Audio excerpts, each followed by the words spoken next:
그때 서기관과 바리새인 중 몇 사람이 말하되, 선생님이여, 우리에게 표적 보여주시기를 원하나이다. 악하고 음란한 세대가 표적을 구하나 선지자 요나의 표적밖에는 보일 표적이 없느니라. 요나가 밤낮 사흘 동안 큰 물고기 뱃속에 있었던 것 같이 인자도 밤낮 사흘 동안 땅속에 있으리라. 심판 때에 니느웨 사람들이 일어나 이 세대 사람을 정죄하리니 이는 그들이 요나의 전도를 듣고 회개하였음이거니와, 요나보다 더 큰 이가 여기 있으며 심판 때에 남방 여왕이 일어나 이 세대 사람을 정죄하리니 이는 그가 솔로몬의 지혜로운 말을 들으려고 땅 끝에서 왔음이거니와, 솔로몬보다 더 큰 이가 여기 있느니라. 더러운 귀신이 사람에게서 나갔을 때 물 없는 곳으로 다니며 쉬기를 구하되 쉴 곳을 얻지 못하고, 이에 이르되 내가 나온 내 집으로 돌아가리라 하고 와보니 그 집이 비고 청소되고 수리되었거늘, 이에 가서 저보다 더 악한 귀신 7을 데리고 들어가서 거하니 그 사람의 나중 형편이 전보다 더욱 심하게 되느니라. 이 악한 세대가 또한 이렇게 되리라. 예수께서 무리에게 말씀하실 때 그의 어머니와 동생들이 예수께 말하려고 밖에 섰더니 한 사람이 예수께 여짜오되, 보소서, 당신의 어머니와 동생들이 당신께 말하려고 밖에 서 있나이다. 누가 내 어머니이며 내 동생들이냐? 손을 내밀어 제자들을 가리켜 나의 어머니와 나의 동생들을 보라. 누구든지 하늘에 계신 내 아버지의 뜻대로 하는 자가 내 형제요 자매요 어머니이니라.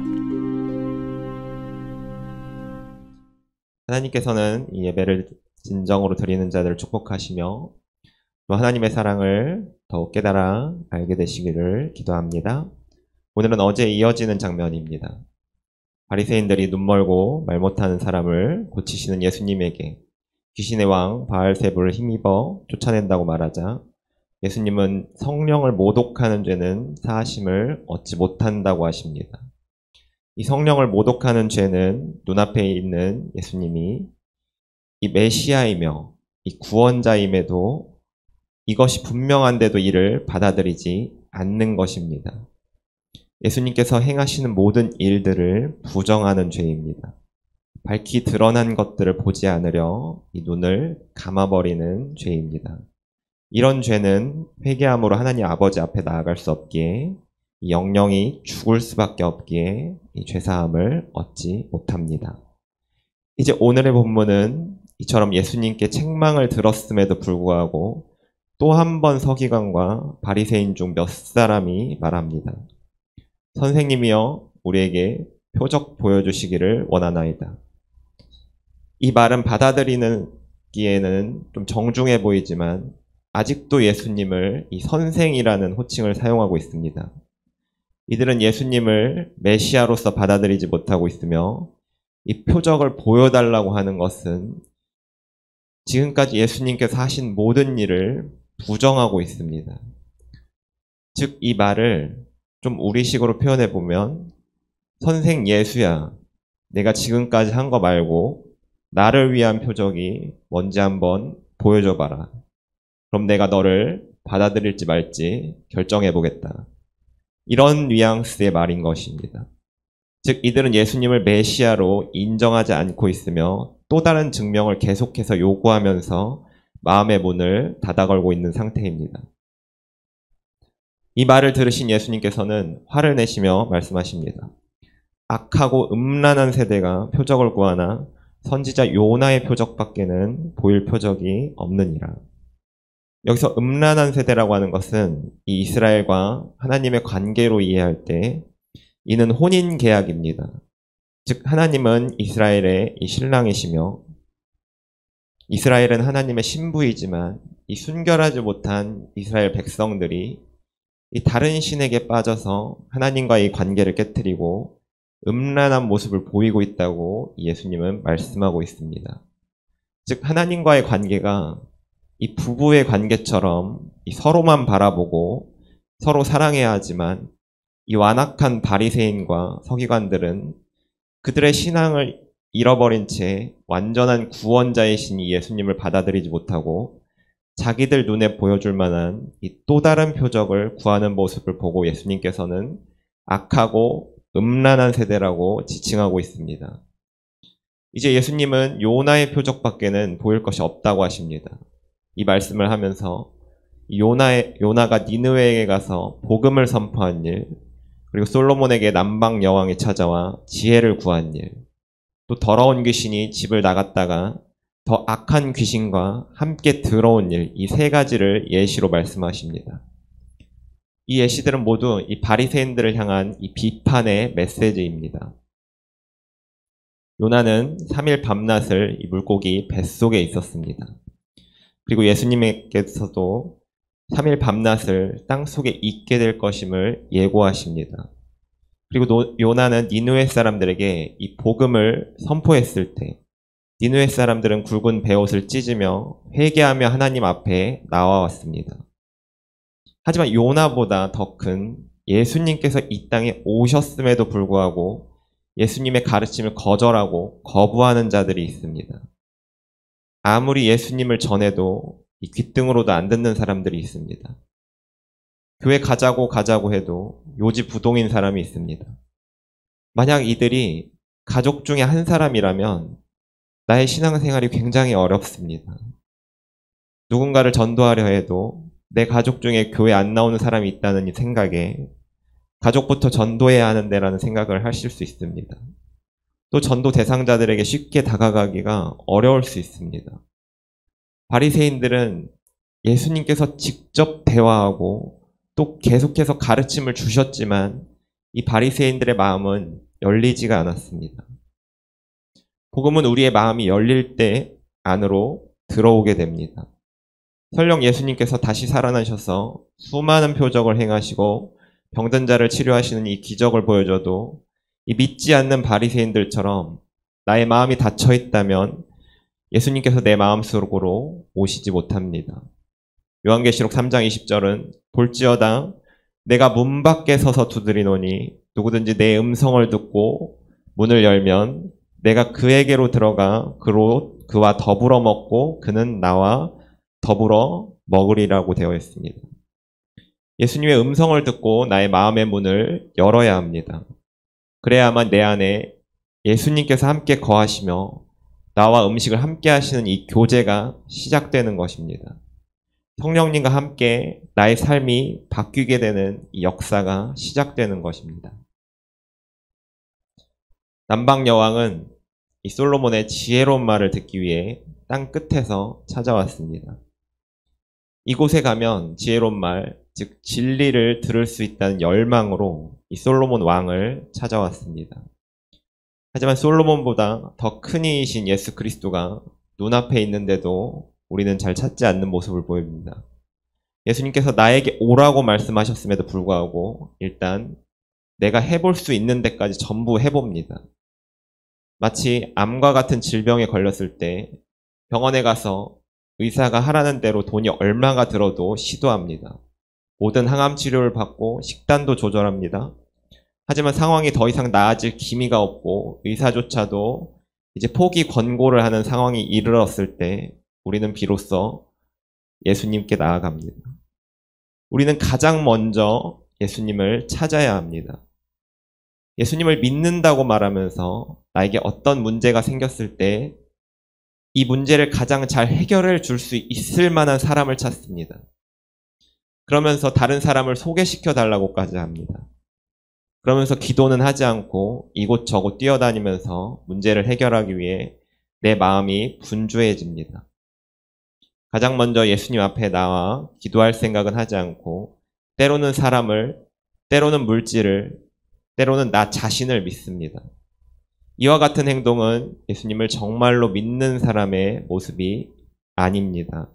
그냥 믿는 척만 할 뿐입니다.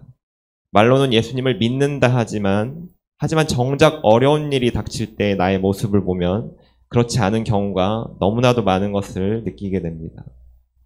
사랑하는 성도님들, 우리가 가장 먼저 찾아야 할 분은 오직 한 분, 바로 예수 그리스도입니다. 예수님은 계속해서 바리새인과 같은 우리에게 말씀하십니다. 내가 요나보다 더 큰 이다. 솔로몬보다 더 큰 이가 여기 있다. 왜 내가 지금까지 너에게 행한 일, 그리고 사람들의 병을 고쳐주며 하나님 나라를 선포한 일들을 너는 왜 보지 못하냐고. 내가 바로 네가 찾던 메시아 예수라고. 내 눈앞에 예수님이 계시고 나와 함께 내 마음속에 들어오셔서 나와 교제하기 원하셔서 문을 계속 두드리고 있는데 이를 알아보지 못하고 거절하고 거부하면서 문을 열지 않고 있는 모습이 혹시 나의 모습은 아닙니까? 예수님의 이 말씀에 귀를 기울이기는커녕 잠시만 조용히 계셔보시라고. 내가 먼저 해본 다음에 안 되면 예수님을 찾겠다고 우리는 말하지 않습니까? 우리가 하나님을 경험하지 못하는 이유는 내 안에 예수님보다 우선하는 무언가가 있기 때문입니다. 그러면서 계속 내 마음은 닫아놓은 채 예수님 제발 이 문제 먼저 해결해 주세요. 이 문제부터 해결해 주셔야 내가 예수님의 일을 하죠. 저 이거 해결해 주세요. 이거 안 되면 정말 아무것도 할 수 없어요. 하지만 예수님께서는 그들이 원하는 표적을 보여주길 말하는 바리새인들에게 표적을 보여주지 않으셨습니다. 그저 그게 아니라고 말씀해 주시며 내가 바로 예수 그리스도다. 너희가 찾던 메시아다. 세상을 구원할 자다. 라고 말씀하십니다. 이제 43절부터 45절까지의 말씀으로 이 사건을 마무리하고 계십니다. 더러운 귀신이 사람에게서 나갔을 때라는 것은 예수님께서 오셔서 이 귀신 들린 사람에게서 귀신을 떠나보내고 아직 성령님이 그 안에 있지 않은, 즉 귀신이 이끌어가는 것에서는 해방되었지만 이 성령님이 이끄시는 대로 순종하지도 않는 상태입니다. 이 물 없는 곳으로 다니며 쉬기를 구하되라는 의미는 이 당시 사람들은 귀신들이 일반적으로 물이 없는 이 광야 지역에서 정처 없이 방황한다고 믿었습니다. 즉 귀신이 쫓겨나 광야 지역에서 그들이 원하는 약한 욕망들을 찾을 수가 없자 그래서 다시 돌아오고자 해서 내가 전에 거주했던 사람을 찾았더니 더 살기 좋은 상태로 있어서 더 많은 귀신과 함께 들어갔다는 것입니다. 예수님께서는 우리의 죄를 없애주시는 분입니다. 그래서 예수님께서 들어오셔서 더러운 내 마음의 죄를 깨끗하게 청소해 주십니다. 하지만 내 안에 성령님께서 들어오셔서 나를 이끌어 가시는 것을 허락하지 않는다면 내 마음속은 이 죄와 함께하던 상태가 더 익숙하기에 내 안으로 들어오는 이 죄에 대해서 더 빠르게 반응하고 받아들이게 됩니다. 즉 죄가 떠난 내 안에 거룩하신 성령님으로 가득 채워야만 내 안에 이 죄가 들어오는 것을 막아낼 수가 있습니다. 끊임없이 우리가 이 죄와 싸우는 이유는 내 안에 아직도 성령님께서 채워지지 못한 부분이 있기에 끊임없이 나의 연약한 부분을 공격하는 이 사탄이 존재하기 때문입니다. 사랑하는 성도님들, 죄는 완전하게 사라진 상태가 아닙니다. 아직도 호시탐탐 기회를 노리며 내 안으로 들어오기를 갈망하고 있습니다. 죄가 완전하게 사라질 때는 바로 예수님께서 이 땅에 다시 오실 때입니다. 그제서야 사탄이 결박되어 무적행으로 들어가게 되는 것입니다. 그렇게 끝이 정해져 있는 죄는 계속해서 나를 넘어뜨리기 위해 끈질기게 달라붙습니다. 사도 바울도 로마서 19장에서 20절 내가 원하는 바 선은 행하지 아니하고 도리어 원하지 아니하는 바 악을 행하는도다. 만일 내가 원하지 아니하는 그것을 행하면 이를 행하는 자는 내가 아니요 내 속에 거하는 죄니라. 정말 사도 바울도 선을 원하지만 원하지 않는 악을 행하는 이유가 바로 내 속에 아직도 떠나지 않은 죄가 남아있음을 고백하고 있는 것입니다. 즉 우리는 치열한 싸움을 통해 이 죄를 이겨내야 합니다. 나는 술을 먹지 말아야지 하면서 어느새 친구들과 소주잔을 기울이고 오늘이 마지막 한 잔이야 하면서 술을 마시고 또 게임에서 벗어나고자 하지만 친구들과 또 약속을 잡고 또 게임을 하러 가는 나의 모습을 보기도 하고 시기와 질투로 나의 곁에 있는 사람들에게 상처 주는 말을 하고 또 후회하지만 그럼에도 나아지지 않는 나의 모습이 바로 이 죄에 이끌려 행동하는 나의 모습입니다. 이처럼 내 안에 성령을 가득 채우기를 힘써야 합니다. 이 과정은 굉장히 지난하고 쉽지 않습니다. 매일매일 삶의 순간순간마다 찾아오는 죄로부터 계속해서 이 죄를 거부하며 말씀이 밝혀준 등불을 쫓아서 한 걸음 한 걸음 성령님과 함께 발걸음을 내딛는 것입니다. 이 과정 속에서 나에게 있던 죄의 모습은 조금씩 깎여 나갑니다. 사랑하는 성도님들, 이제 예수님께서는 아버지의 뜻대로 하는 자를 형제로, 자매로 부르십니다. 교회 공동체 안에 한 형제요, 자매라 칭하는 이유는 우리 모두가 아버지의 뜻대로 하는 자이며 예수님께서 우리를 형제요, 자매로 불러주시기 때문에 우리는 다 형제, 자매입니다. 우리는 다 죄인이었지만 이제는 하나님의 뜻대로 하기 위해 모인 자들입니다. 죄로 둘러싸여 있었지만 죄를 깎아내며 하나님의 형상대로 회복하고 있기에 서로의 부족한 모습이 남아있을 수 있습니다. 하지만 우리는 다 한 형제요, 자매입니다. 이 사실을 잊지 마십시오. 여러분 모두는 저의 삶의 동역자이며 저 또한 성도님들의 삶의 동역자로서 나아가겠습니다. 이것을 믿으며 나아갈 때 우리는 예수님의 가족이 되는 축복을 누릴 수가 있습니다. 이와 같이 꿈꾸며 나아가시는 우리 성도님들 되시기를 축복합니다. 기도하겠습니다. 말씀 앞에 바로 서길 원합니다. 이제 죄의 모습이 아닌 성령님을 따라서 살아가는 삶의 모습이 드러나게 하시며 죄와 싸워 끝까지 이기게 하옵소서. 순간순간 죄의 유혹을 이겨내게 하시며 아버지의 뜻대로 행하기 위해서 그 어떤 것도 감수하게 하옵소서. 예수님의 가족이 되길 원합니다. 나를 받아 주옵소서.